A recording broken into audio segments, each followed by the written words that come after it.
My name is Darshana Mini, and I'm an assistant professor at the Department of Communication Arts, University of Wisconsin-Madison.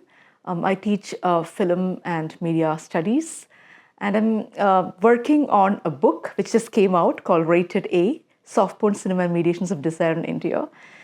So at the university right now, I've been asked to actually deliver a talk from my book. And the book actually looked at the precarious labor practices in the Indian film industry by taking soft porn cinema as a case study. So when I say soft porn, we're not talking about hardcore sexuality. We're talking about foreplay and intimacy. And many of these films were made in India in 1990s in a specific regional film industry called Malayalam.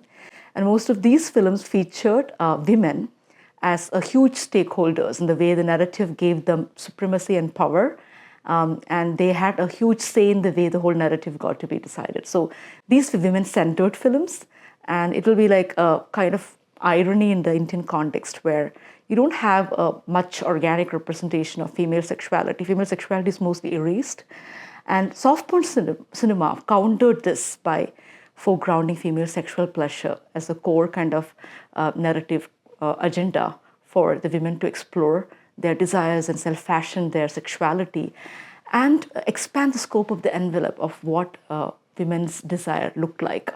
So soft porn cinema basically, reorganized the way in which women's desire, fantasy, and imagination were recounted in film industries, and was also a counter history of Indian cinema of some sorts, because soft porn cinema is always seen and perceived as exploitative.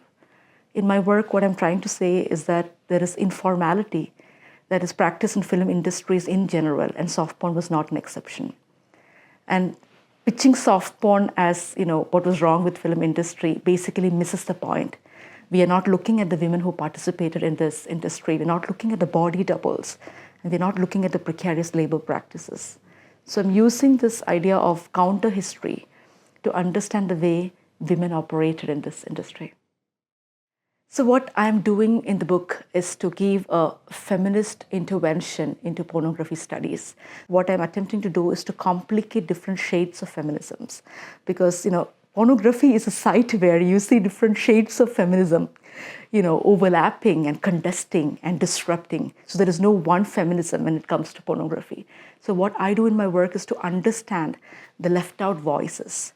For instance, women who come from lower caste and class background entering pornography, using this as a site of self-fashioning, or using that space to even have aspirations to enter the mainstream cinema. So I think it's important for us to understand the intersectional narrative of where they come from, and the fact that, using body as a site of, aspiration is not something we should be leaving out when we talk about pornography or any entertainment industry in general. And feminism is also about pushing the envelope of what counts as women per se. And we're not talking about one set of women. We're talking about multiple set of women who struggle to make their space and place in an industry which always sexualize them. So I'm complicating the idea of agency in this book by trying to make it much more about giving a space for these women to speak, because none of these women were interviewed.